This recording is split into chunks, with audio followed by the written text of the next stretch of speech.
This past June, Megan and I co-led a group of about 20 members and friends of this congregation on a 10-day pilgrimage to Israel and Palestine. This is us on the Mount of Olives overlooking the old city of Jerusalem.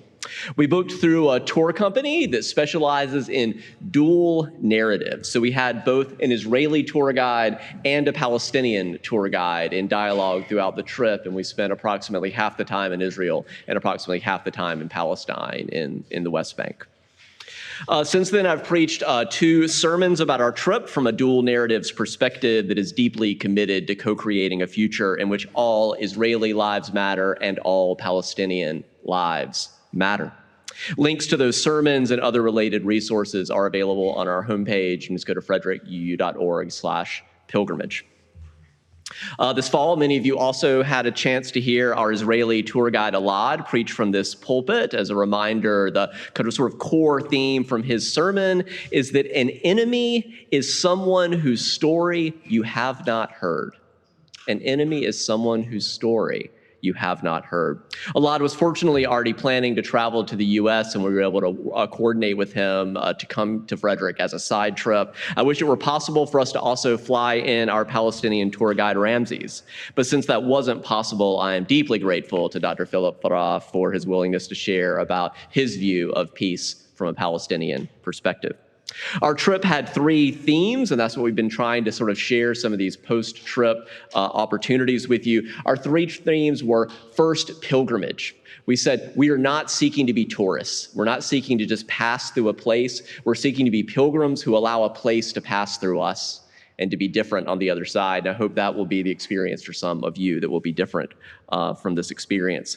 Our theme was, second, perspectives, plural. We did not anticipate that we were going to find the answer to the problem, but to say, how do we hold these perspectives, and how do we shift from just agreeing and disagreeing and try to win arguments with everyone we're meeting to listening respectfully and saying, what is there for me to learn here about perspectives I don't currently understand, and understanding the why behind why this person holds perspectives that may be different than mine as a crucial step to having any chance of moving forward from a different way out of this just entrenched cycle of violence to a way toward collective liberation where everyone gets free.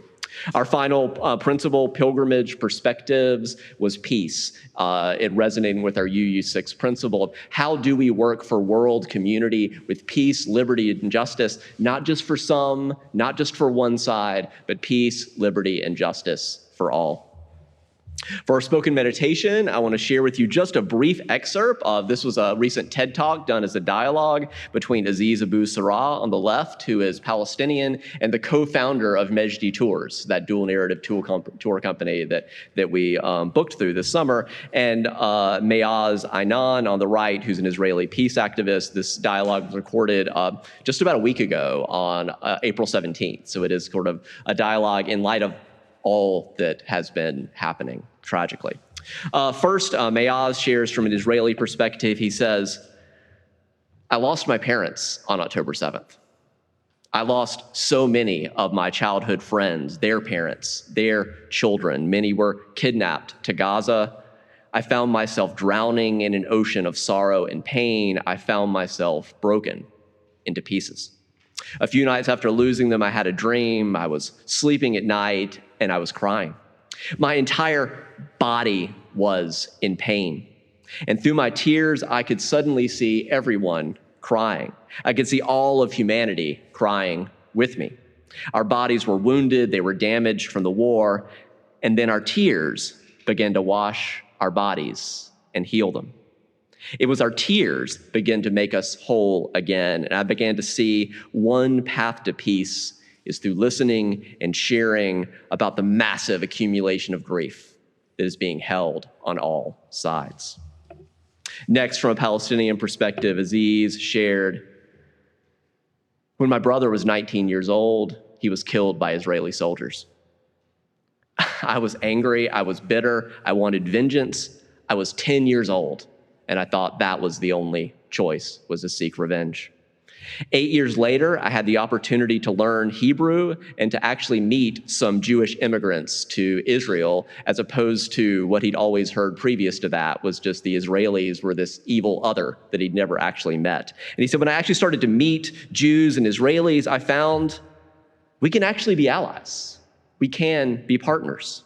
And I realized we have a choice that regardless of what other people do, he said, I came to see when I choose to be angry and hateful, I'm enslaving myself to the person who killed my brother. These last few months, Aziz says, have been like a nightmare that never ends. Everyone I know in Gaza has lost family members. But I've learned that the first step, as I see it, in reaching a shared society and a shared future, that's some of what it was talking about in that children's book, is knowing the other side's narrative. The cause of conflict is a lack of recognition, not being willing to understand the other's historical narrative, and not having any sort of shared vision for our future. We live next to each other, yet we're so divided. We can't talk, we can't meet, we can't have a conversation. There are roadblocks and checkpoints and walls that divide us, or societal pressures that make us not be able to talk to one another.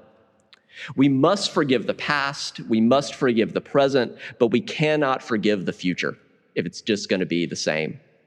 Our stories have never been as far apart as they are now, but if our stories can meet in a future that is based on reconciliation and recognition, security and safety, and of course, on equality, there is the possibility of a miracle. Aziz concluded by saying, the way I see things is that people look at us, Palestinian and Israeli, and think that's why we're divided.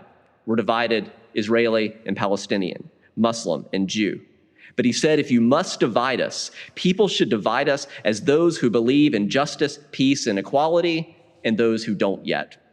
We're not enemies. We fight on the same side for justice and for peace.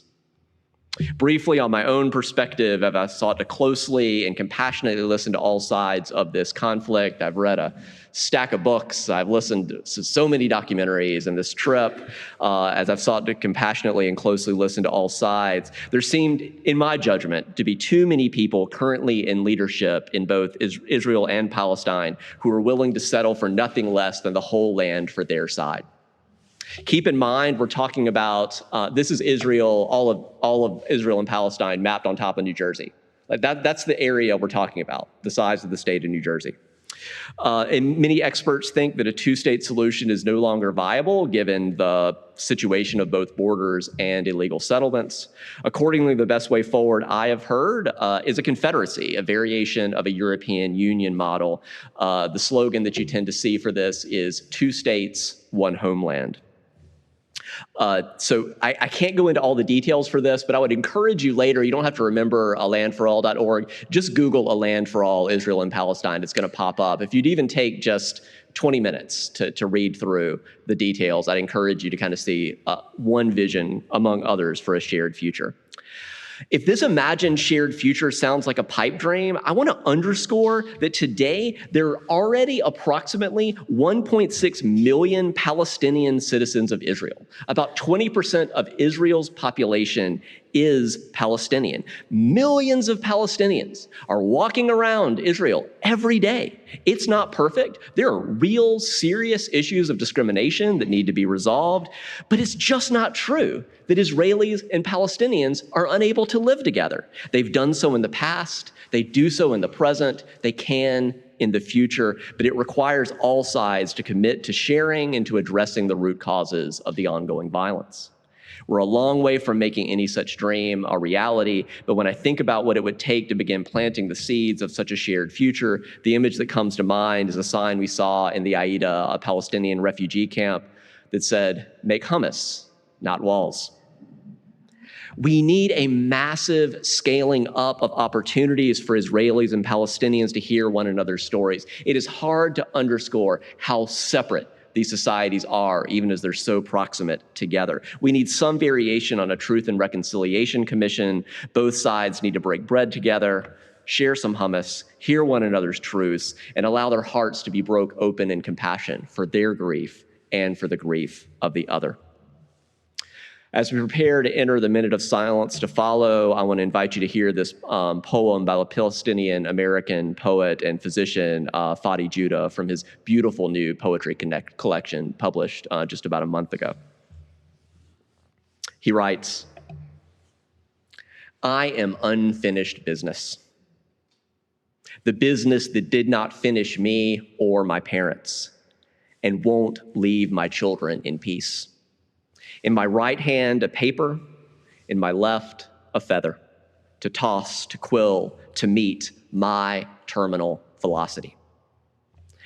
I forget that Palestine has a way, a sometimes kind way of remembering those who mark it for slaughter and those who mark it for life.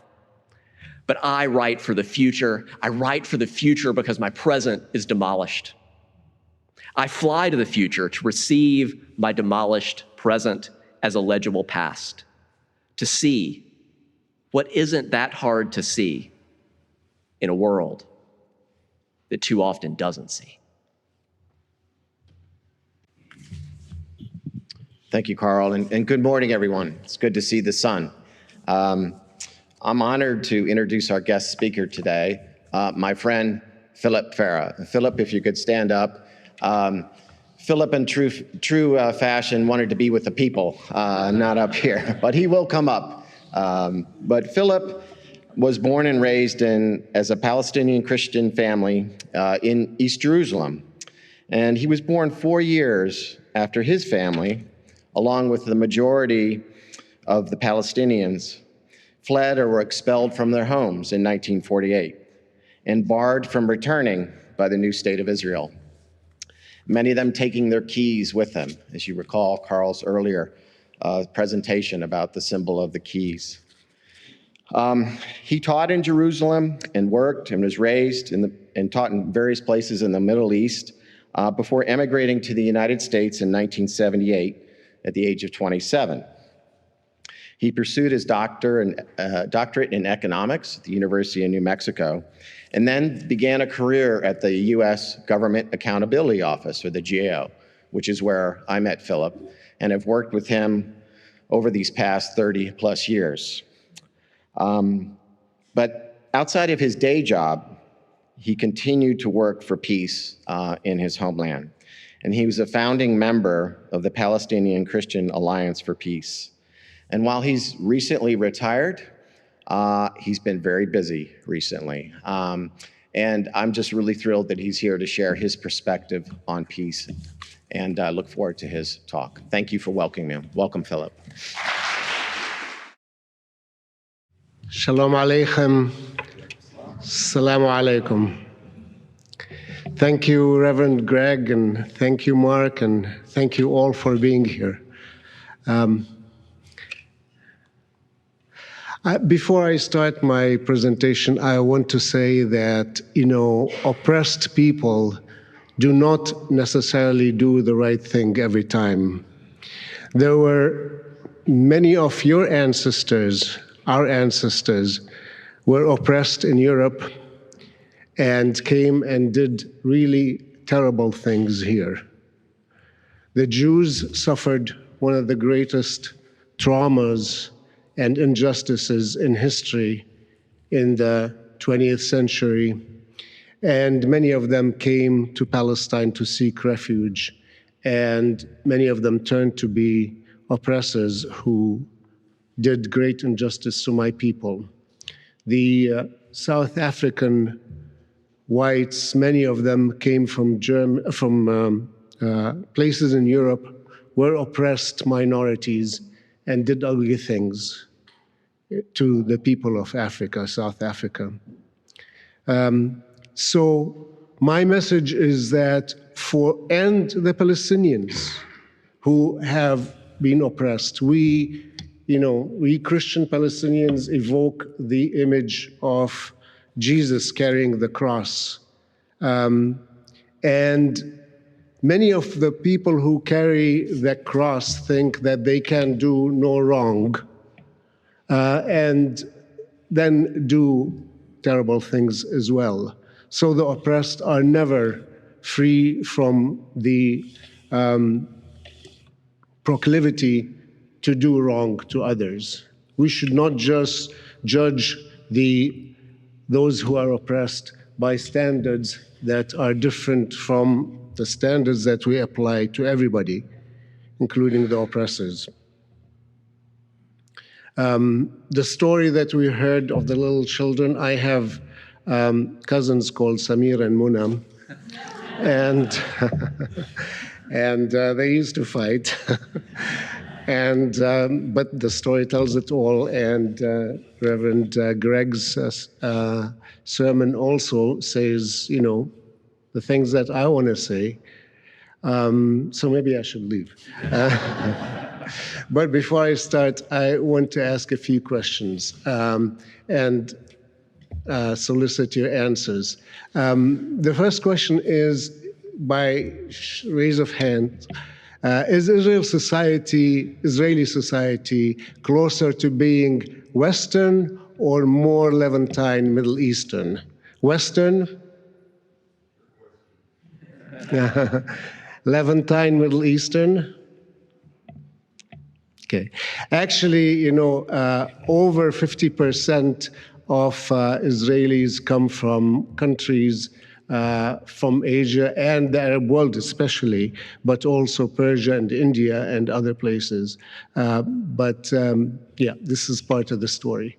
The other question is, what percentage of the population of Israel proper itself and the territory that it occupies, including Gaza and the West Bank and East Jerusalem, what percentage is Palestinian Arab?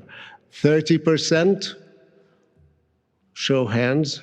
40%? Show hands. 50%? It's actually a little bit more, just slightly over now. The third question is, are Israeli Jews likely to have peace and security if Israel's military succeeds in its current practices for achieving its declared military goals in Gaza? Show of hands. Okay, should Palestinians have equal rights in the area between the river and the sea? Show of hands. Thank you. Is American civil society capable of making a big difference in bringing peace to the Middle East? No? Well, I'm going to try to show otherwise. Okay. So I'll start with a quotation from Ben-Gurion, who is credited to be one of the, arguably the most important founding father of Israel. And this is what he said in 1911. I'm quoting, "We need people who are born workers. We have to pay attention to the local element, the Oriental Jews." By the way, Oriental is really a racist word. Both Yemenite and Sephardic, of Arab origins, many of them, or Semitic origins, or the Semitic descendants of the Jews in Spain who are called Sephardim. Their standard of living and their needs are lower than the European workers. They will be able to compete successfully with the Arab workers, unquote.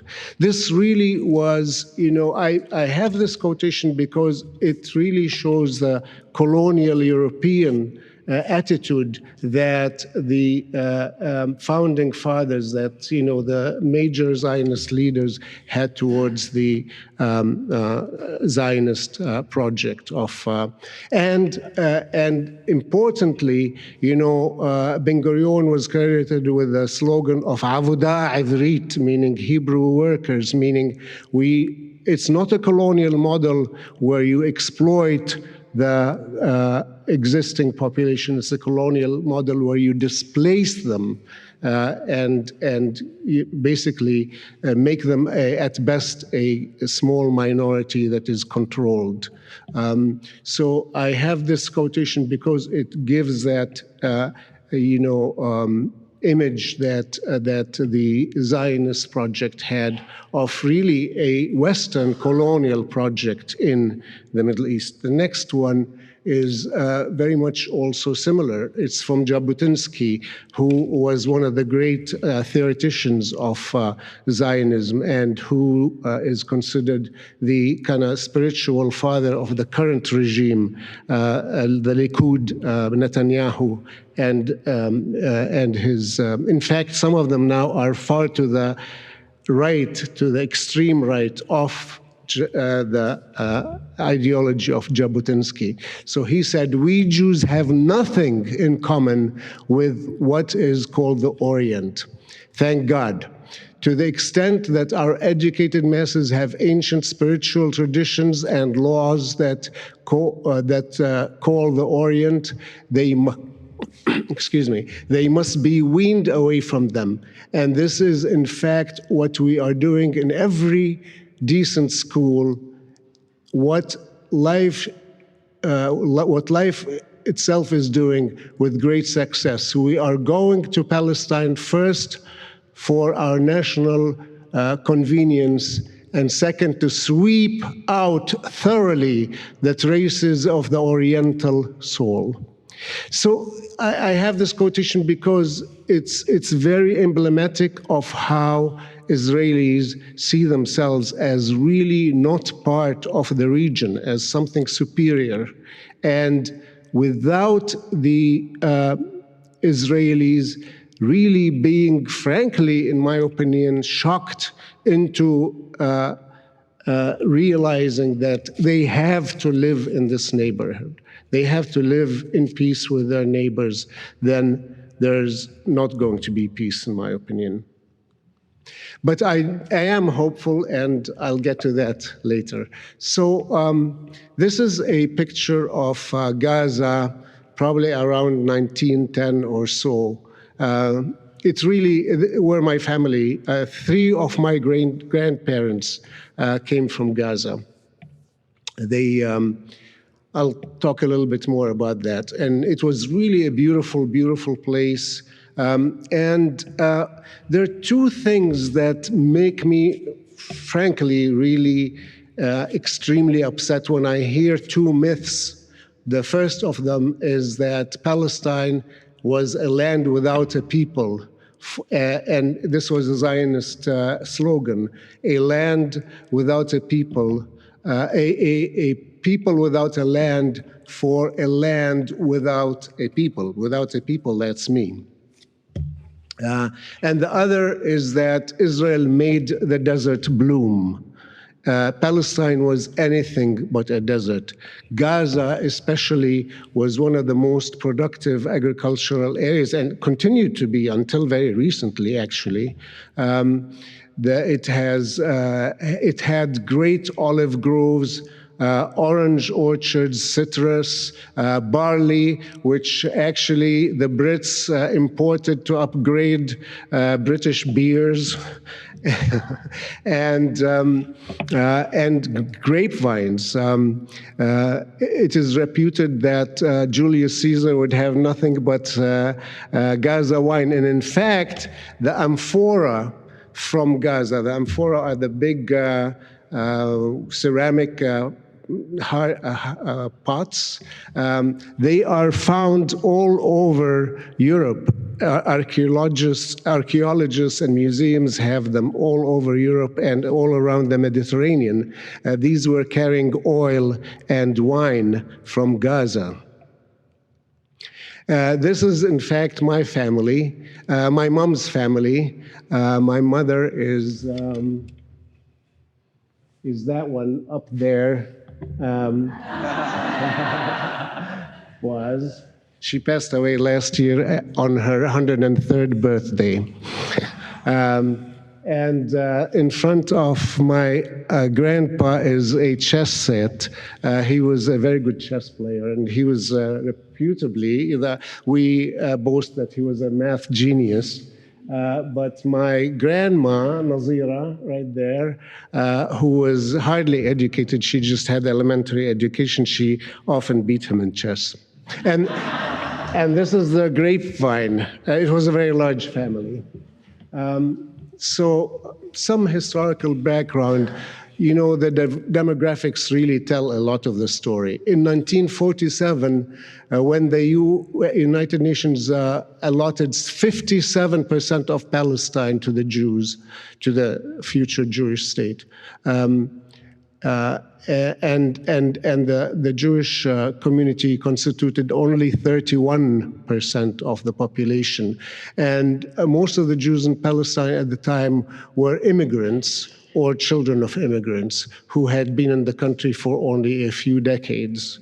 But despite that, you know, of course, after the Nazi Holocaust, the numbers increased greatly. By the way, before that, Zionism was not at all the dominant ideology among Jews. The liberal Jews all over the world, and not only liberal Jews, but conservative Jews as well, and certainly Arab Jews who, like I'm a Christian Arab, there were Arab Jews in the Arab countries were opposed to Zionism because they thought that they should stay in their countries and have equal rights with everybody else. Anyway, so, but after the Holocaust, the number of immigrants to Palestine increased tremendously.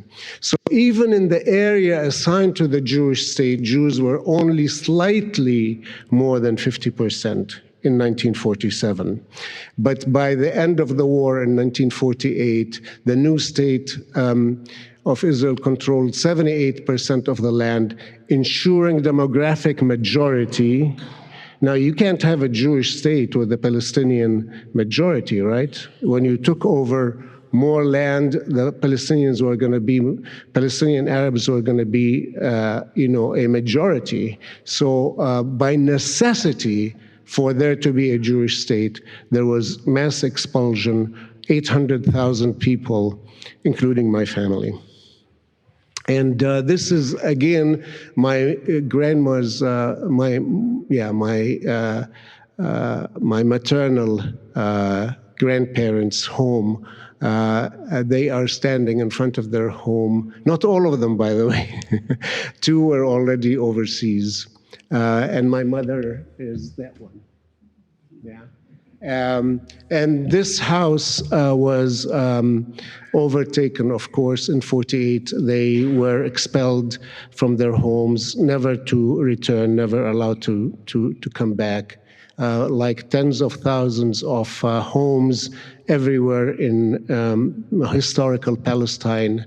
You know, they were taken over by Jewish families, and the original owners were never allowed to return. And this is Benny Morris, a quotation from Benny Morris, who's considered kind of the godfather of what's called the new historians. And by the way, he considers himself a liberal. I'm saying this because, unless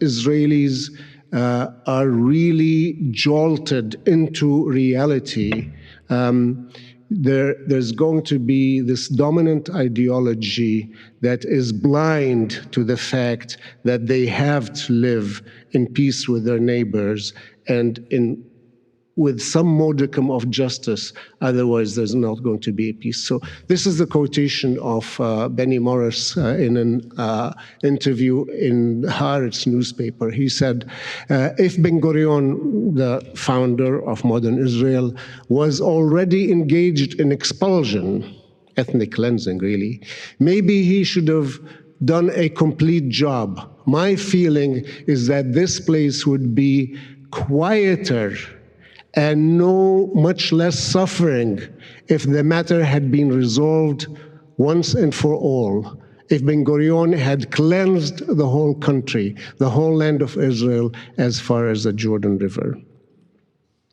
And this is really somebody who considers himself a liberal in the Israeli political spectrum.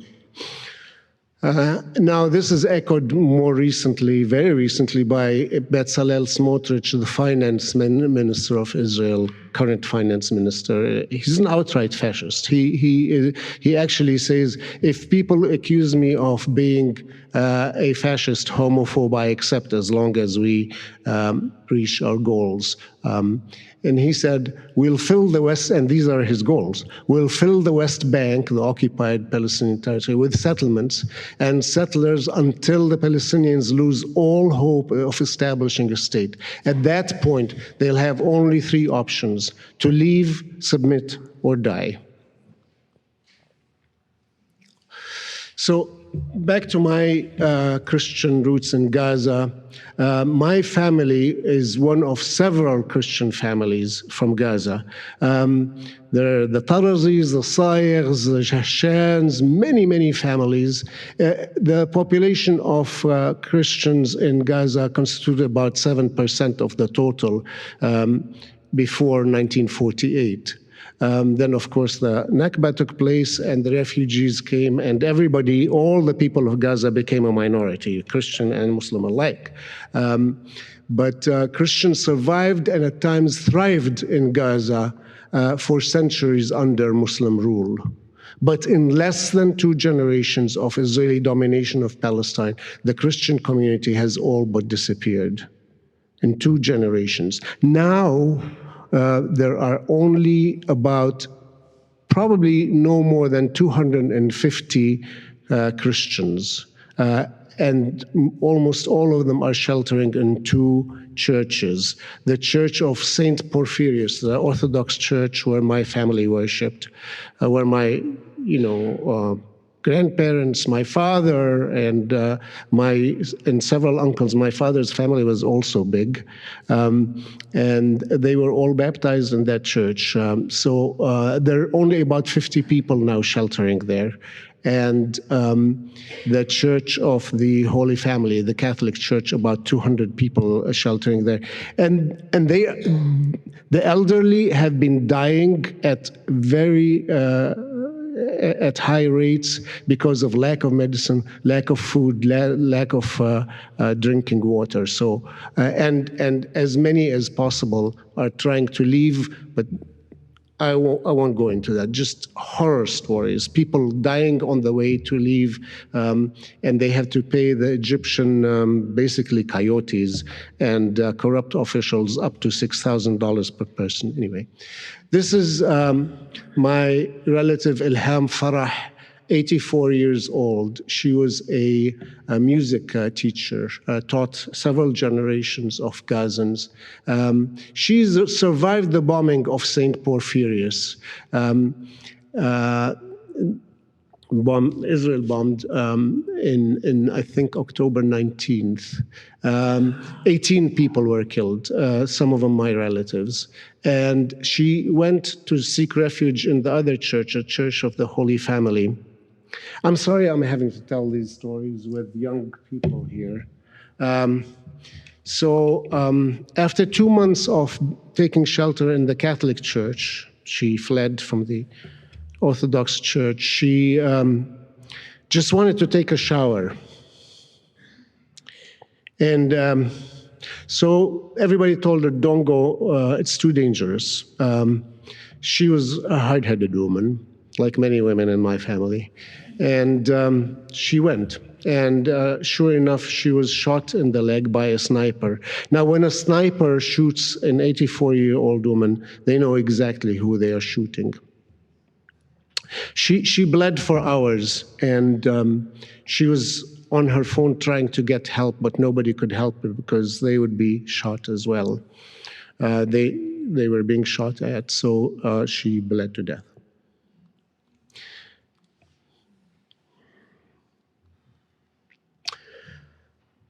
I'm not going to go more into that, but another question is, isn't this apartheid? Palestinians now slightly more than 50% under Israeli domination. They're Jewish-only roads, apartheid walls the one that I'm showing is inside the Israeli territory. Oh, actually, I'm sorry, that was an older picture. This one is outside, but it shows schoolgirls trying to get to school. And the photo below it shows what's called the Ma'ata, the checkpoint with workers, who have to leave home at 5 o'clock in the morning, hopefully to reach their places of work in Israel by 8 o'clock. And this is what it looks like. So, in 2011, Desmond Tutu came to visit, and it wasn't his first visit, actually, and he observed that in some respects, it's a worse apartheid than in South Africa. And many Israeli leaders, unfortunately, after they leave office, like Ehud Olmert and former Minister of Prime Minister Ehud Barak, they both said that if there isn't a two-state solution, there's going to be apartheid. Because the under Israeli control, the minority is going to be overlording over the Palestinians. By the way, I'm talking a little bit about the situation. I've talked a little bit about the situation in Gaza, but the situation in the West Bank is absolutely dire. Many, many people are getting killed.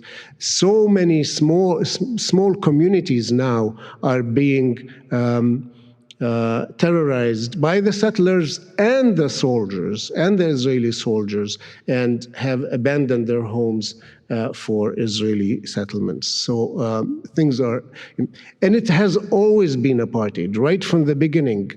Palestinians lost, who owned, in 1948, only 7% of the land of Palestine, historical Palestine, was owned by Jews. So the few Palestinians, relatively few, who stayed in what became Israel were stripped of their land by all kinds of legal and so-called rules.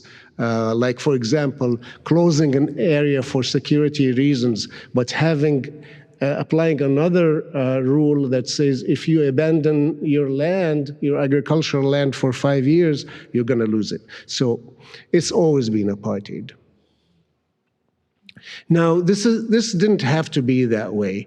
There are prominent Jewish thinkers, including some who identified as Zionists, who called right from the beginning for a binational state. And I have two quotations here, one from Martin Buber, a great Jewish theologian and philosopher, who wrote in 1920 that Jewish people should proclaim its desire to live in peace and brotherhood with the Arab people, and to develop the common homeland into a republic in which both peoples will have the possibility of free development. And Einstein said very similar things. By the way, Einstein was asked to be a president, the first president of Israel, and he refused because he saw that Zionism was going the wrong way, the way of the gun instead of the way of the olive branch. I'm asking this, of course it's a rhetorical question, but I'm not insulting your intelligence, because there are many intelligent people today in the administration who have asked this question and who have answered it the wrong way. Israel is driving drunk. And if you are somebody who cares, forget about caring about my people, the Palestinians. If you care for the safety of Jews, one has to be totally out of their mind, I think, to think that what Israel is doing is going to bring safety to Jews in the Middle East and the neighborhood. No matter what the Palestinians do, if they are not jolted into seeing that they must live in peace with their neighborhood, with their neighbors. It's like somebody who's driving drunk. And unfortunately, leaders of the Western world have decided that the proper answer is to give them more and more bombs.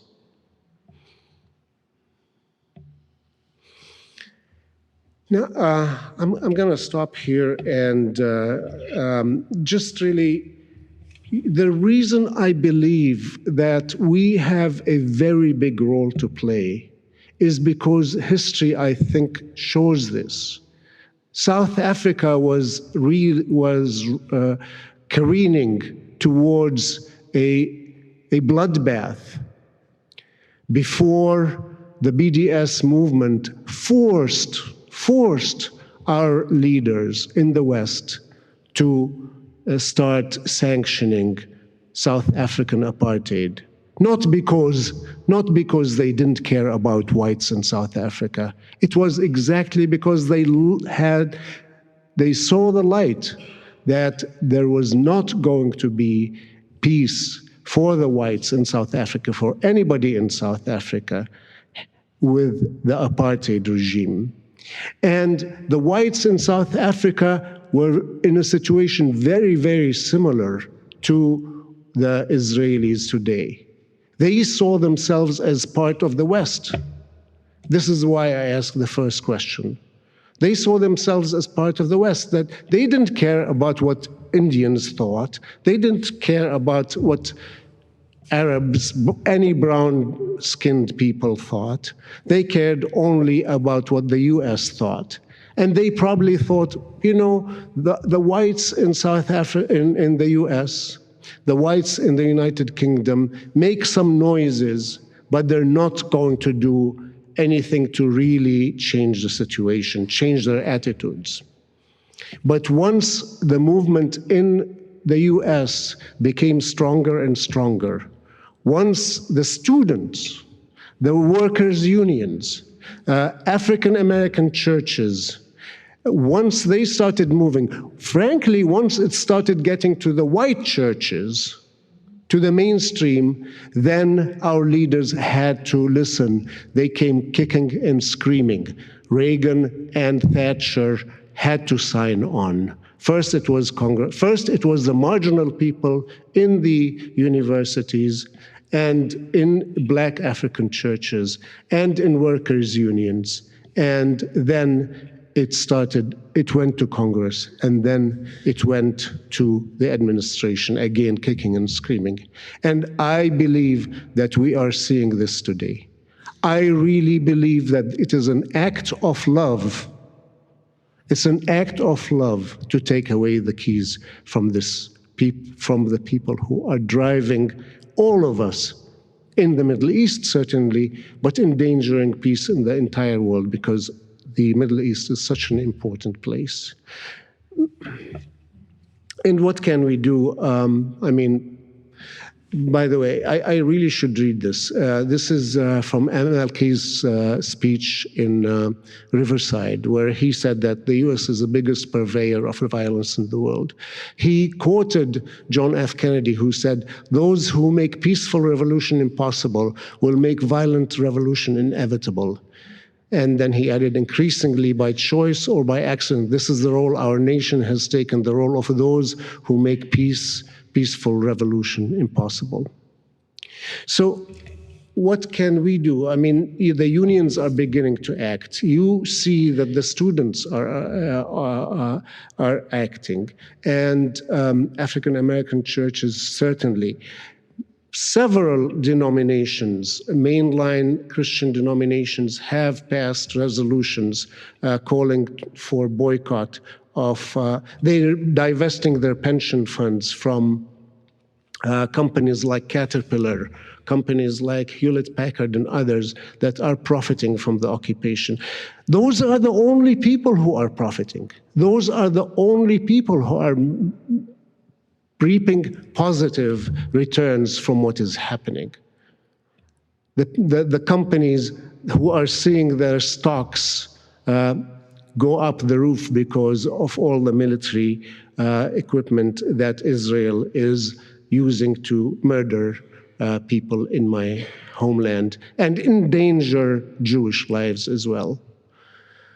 So some of the resources, just Google Universalist Unitarians for Justice in the Middle East. They have fantastic resources on the web. Jewish Voice for Peace, absolutely. One of the sane voices in our society today. And my group, the Palestinian Christian Alliance for Peace.